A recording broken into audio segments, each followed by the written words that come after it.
नमस्कार, जय हिंद साथियों। तो मेंस आंसर राइटिंग श्रृंखला के अंतर्गत आज हम तीसरा क्वेश्चन चेक करने जा रहे हैं। ये किसी बच्चे ने लिखा हुआ है। इस क्वेश्चन को आज सुबह हमने टेलीग्राम पर डाला हुआ था, क्योंकि ये आज न्यूज़पेपर के अंतर्गत आया हुआ था।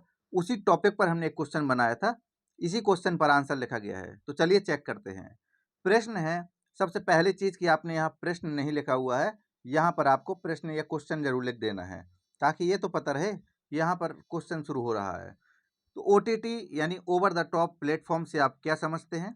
यानी सबसे पहली चीज आपसे सिंपल शब्दों में ये पूछा है कि ये बता दीजिए कि ओटीटी प्लेटफॉर्म क्या होते हैं। जैसे आप मूवी देखते हैं तो अमेजॉन प्राइम, नेटफ्लिक्स, ये तो आप सब जानते हैं। लेकिन ओटीटी प्लेटफॉर्म में आती हैं ये मूवियाँ, ये ओटीटी है क्या, ये बताना है आपको। आगे पूछा गया है, जिस प्रकार से फिल्मों पर प्री सेंसरशिप लगी हुई है, क्या उसी प्रकार से ओटीटी प्लेटफॉर्म पर प्री सेंसरशिप आरोपित की जानी चाहिए? तो यहाँ आपका ओपिनियन पूछा है कि जानी चाहिए, मतलब आप बताइए कि क्या ऐसा होना चाहिए या नहीं। आपके पास पूरा फ्रीडम है। आप अगर ये कहेंगे कि होनी चाहिए तो उसके पीछे तर्क बताइए। आप ये कहेंगे नहीं होनी चाहिए तो उसके पीछे आप तर्क बताइए। ये आप पर डिपेंड करता है।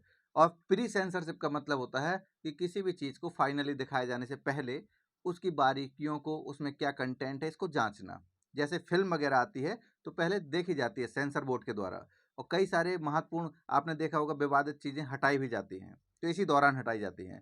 लेकिन ओटीटी प्लेटफॉर्म पर ऐसा कुछ नहीं है। इसी कारण से अश्लीलता भी परोसी जाती है, गाली गलौज, अमर्यादित शब्द, ये सारी चीज़ें ओटीटी पर रिलीज हो रही हैं, तो इसीलिए ये पूछा गया है। आगे लिखा हुआ है, सामाजिक चिंताओं को ध्यान में रखते हुए अपना उत्तर दीजिए। यानी यहाँ आपको बाउंडेड कर दिया है कि ओटीटी प्लेटफॉर्म को लेकर आपको उसके आर्थिक एस्पेक्ट, राजनीतिक एस्पेक्ट पर नहीं जाना है। आपको समाज को केंद्रित करना है, क्योंकि हमारे समाज में जो गंदगी आ रही है, इस कारण से इसी को ध्यान में रखते हुए क्वेश्चन पूछा गया है। तो देखिए क्या लिखा हुआ है। लिखा है, ओटीटी प्लेटफॉर्म ऐसे प्लेटफॉर्म है जहाँ कंटेंट प्रोवाइडर इंटरनेट के माध्यम से उपभोक्ताओं या दर्शकों को सीधे कंटेंट उपलब्ध कराते हैं। उदाहरण के लिए Netflix, Amazon prime, Disney Hotstar. बहुत ही अच्छा लिखा हुआ है। बस ये जरूर कहेंगे कि आपने जो यहाँ पर ब्लैंक छोड़ा हुआ है, यहाँ से आपको लिखना चाहिए था।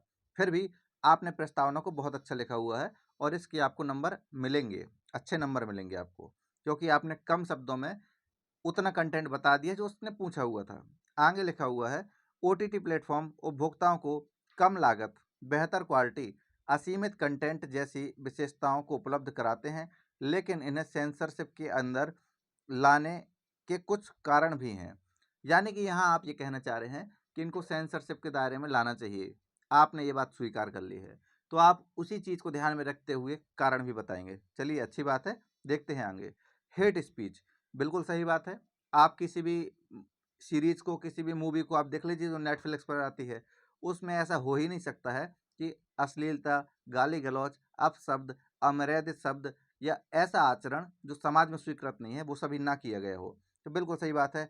हेट स्पीच जिसमें समाज में असंतोष, बुराई, अशांति, झगड़े, देखिए आपने इस झगड़े को और झंडे एक सा लिख दिया है, इसको सुधारिएगा। मैं उसके बाद ये क्या लिखा हुआ है,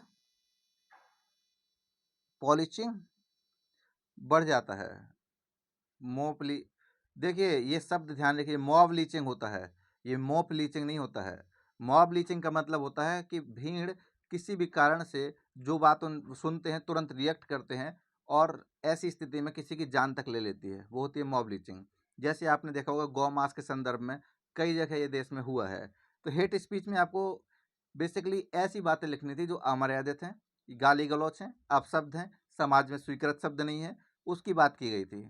ठीक है, आगे देखते हैं। अश्लील दृश्य, पश्चिमी समाज की यौन उन्मुखता भारतीयों की संस्कृति को भी प्रभावित करने और करने के आगे, ये देखिए आपने बहुत बड़ी गलती की है। या तो आप सेंटेंस लिखिए तो पूरा लिखिए, नहीं तो मत लिखिए। इस बात को आप ऐसे लिख सकते थे, जिस प्रकार से पश्चिमी समाज में खुलापन दिखाई देता है, उसी प्रकार से नेटफ्लिक्स या अमेजॉन प्राइम जैसे ओटीटी प्लेटफॉर्म में भी इस प्रकार के कृत्यों को दिखाया जा रहा है, जिससे हमारे समाज में भी पश्चिमी कल्चर बहुत तीव्र गति से हावी हो रहा है। ये लाइन आप ऐसे लिख सकते थे। कोशिश की आपने अश्लील दृश्य, ठीक है।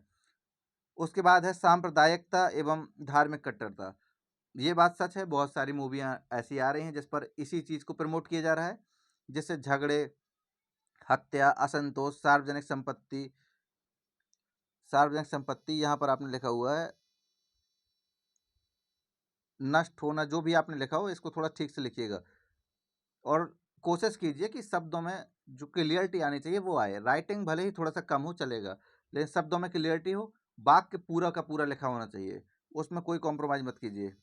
आगे देखिए, मानसिक तनाव, टेलीविज़न की तरह ना तो सार्वजनिक और ना तो सार्वजनिक और ना ही कोई, अब ये ना ही, ये शब्द देखिए आप अपने, कोई सीमा है जिसमें सिर दर्द हो सकता है। मानसिक तनाव आपने लिखा है, ठीक बात है। मानसिक तनाव से अच्छा आप यहाँ पर लिख देते एंजाइटी या डिप्रेशन यानी अवसाद ग्रसित होना। बहुत सारी ऐसी सीरीज हैं जिसको देखकर भय व्याप्त हो जाता है या जिससे आप अंदर ही अंदर, जो हो सकता है आपके साथ भी वो चीज़ें हुई हो तो उसको लेकर आप में घुटन महसूस होती है। ये एंजाइटी, स्ट्रेस, ये सारी चीज़ें आपको लिखनी चाहिए थी। इस पॉइंट को थोड़ा सा इम्प्रूव कीजिएगा, इसलिए हम यहाँ इम्प्रूव लिखते हैं। उसके बाद आपने लिखा है शारीरिक निष्क्रियता, एक जगह बैठे रहने से हो सकती है। ये भी आप ऊपर वाले में ही लिख सकते थे एंजाइटी के अंतर्गत, कि अधिकांश लोग 10-10, 12-12 घंटे की सीरीज देखते हैं, एक जगह बैठे रहते हैं और आलस से उनके अंदर आ गया है, या वो काम काज, वर्किंग कल्चर नहीं फॉलो कर पा रहे हैं। गन कल्चर, बिल्कुल सही बात है। इसमें आपने जिस सीरीज का नाम भी लिखा है, अच्छा किया।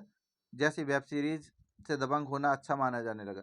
मानने का प्रभाव, प्रभाव के आगे आगे के शब्द भी लिखिएगा, प्रभाव पड़ने लगा है। महिला का वास्तुकरण, ठीक बात है, या व्यवसायीकरण या बाजारीकरण, ये सारी चीज़ें। एक प्लेटफॉर्म पर इन अश्लील दृश्य पर रोक नहीं है जिससे महिला बस ऑब्जेक्ट की तरह देखा जा सकता है। देखा जा सकता है नहीं, बल्कि देखा जा रहा है। वर्तमान से प्रासंगिकता लिखिए।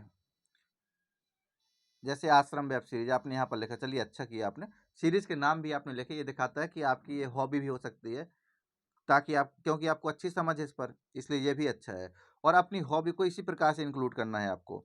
उपरोक्त पर सरकार के प्रयास जिससे नियंत्रण लगाया जा सके, तो आपको यहाँ से पैराग्राफ चेंज करके ये लिखना चाहिए था, उपरोक्त सभी समस्याओं को ध्यान में रखते हुए वर्तमान में सरकार को इस पर भी पर्याप्त रूप से नियंत्रण लगाया जाना चाहिए।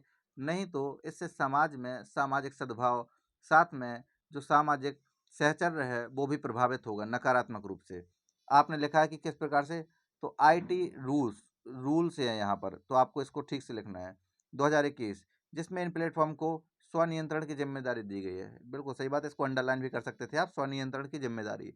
स्वनियंत्रण का मतलब है कि सबसे पहली चीज़ है कि हम आप पर रिस्ट्रिक्शन लगाएं, उससे अच्छा है आप खुद अपनी कमियों को देखिए, ये ज़्यादा अच्छा होता है। अगर ऐसे में सुधार हो जाएगा तब तो अच्छी बात है, नहीं तो फिर सरकार को इस पर भी रिस्ट्रिक्शन लगाना पड़ेगा। बिल्कुल सही लिखा आपने। उपरोक्त प्रयास सरकार के कमतर नजर आ रहे हैं, अतः सरकार को आई आर ट्राई, हाँ, TRAI, इसको ठीक से लिखिएगा, के माध्यम से फिल्म की तरह उपरोक्त चिंताओं को देखते हुए सेंसरशिप लगाना आवश्यक है। लेकिन आपने देखिए यहाँ एग्रेसिवली पूरा लिख दिया कि सेंसरशिप लगाना आवश्यक है। आप चाहते तो यहाँ पर ये लिख सकते थे, उपरोक्त सभी समस्याओं को ध्यान में रखते हुए सरकार ने हालांकि आईटी रूल्स 2021 के माध्यम से नियंत्रित लगाने का प्रयास किया है, लेकिन ये प्रयास प्रभावी नहीं है, ये प्रयास कम है, क्योंकि स्वनियंत्रण में भी देखने में आ रहा है कि इन सीरीजों में अभद्रता और अश्लीलता लगातार बढ़ती जा रही है, इसलिए सरकार को इससे आगे बढ़ने की आवश्यकता है। आपने काफ़ी अच्छा ये आंसर लिखा हुआ है। अगर बात की जाए मार्किंग की, तो हम इस पर आपको 4 नंबर देंगे, क्योंकि इसमें आपने पर्याप्त चीज़ें लिखी हुई हैं और निष्कर्ष में आपके थोड़ा नंबर कम होंगे। साथ में नंबर आपके ग्रामेटिकल मिस्टेक के कारण भी कम हुए हैं, क्योंकि आपने बहुत सारी चीज़ें ग्रामेटिकली गलत लिखी हुई हैं। दूसरी चीज़, आपके नंबर इसमें भी काटे गए हैं कि आपने लाइन को पूरा नहीं किया है। कंप्लीट लाइन ना कर पाना ये भी एक असफलता होती है, इसीलिए, और पॉइंट आपके अच्छे हैं, इस कारण से आपको नंबर अच्छे मिले हैं। और साथ में आपकी प्रस्तावना जो लिखी हुई है, इसका भी आपको नंबर मिला है, जो कि बहुत अच्छी लिखी हुई है। तो उम्मीद करते हैं कि आप इसको भली भांति समझ पाए होंगे कि कहाँ पर कमियाँ थीं और क्या बेहतर कर सकते हैं। मिलते हैं अगले क्वेश्चन के साथ। तब तक आप लोग भी हमारी जो लिंक पड़ी हुई है इसमें टेलीग्राम की, उसके माध्यम से आप ग्रुप ज्वाइन कर सकते हैं और अपने क्वेश्चन को भेज सकते हैं।